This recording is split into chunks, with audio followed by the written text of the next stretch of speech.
अखन अहाँ सबके सामने एकटा हम परिछन गीत गाबऽ जा रहल छी। आशा करै छी जे बहुत नीक लागत तऽ लाइक करब, सब्सक्राइब करब, सखी बहिनपा के साथे शेयर करब या कमेंटो करबै। डाला साजुगे बहिना ई जोड़िया में, डाला साजुगे सखिया ई जोड़िया में, जब रघुनंदन गाम बीचे अएला, जब रघुनंदन जनकपुर में अएला। चम चम चमकती धोतिया में माई हे, चम चम चमकती धोतिया में, डाला साजु हे सखिया ई जोड़िया में, जब रघुनंदन जनबसा बीचे अएला, जब रघुनंदन जनबसा बीचे अएला। माई हे चम चम चमकती खुड़ता में, माई हे चम चम चमकती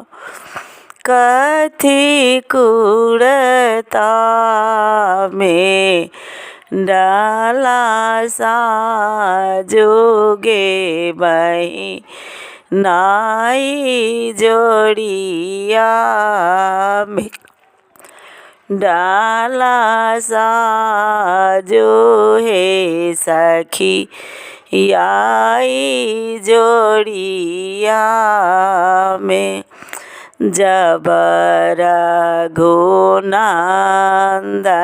दुआर बीचे अएला, जब रघुनंदन दुआर बीचे अएला। माई हे चम चम चमकती मऊड़िया में, माई हे चम चम चमकती मऊड़िया में, डाला साजु हे सखिया ई जोड़िया में, डाला साजुगे बहिना ई जोड़िया में, जब रघुनंदन आंगन बीचे अएला, जब रघुनंदन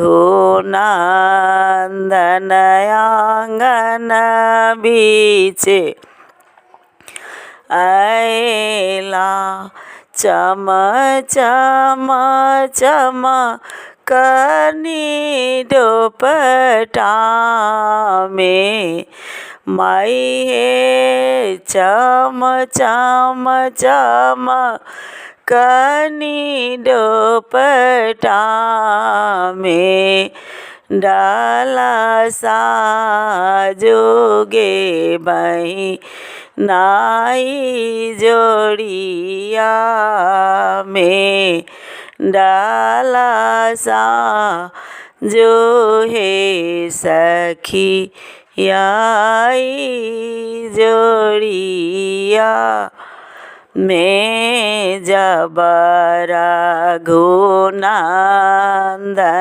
को बर बेचे आएला जबरा घुनंदन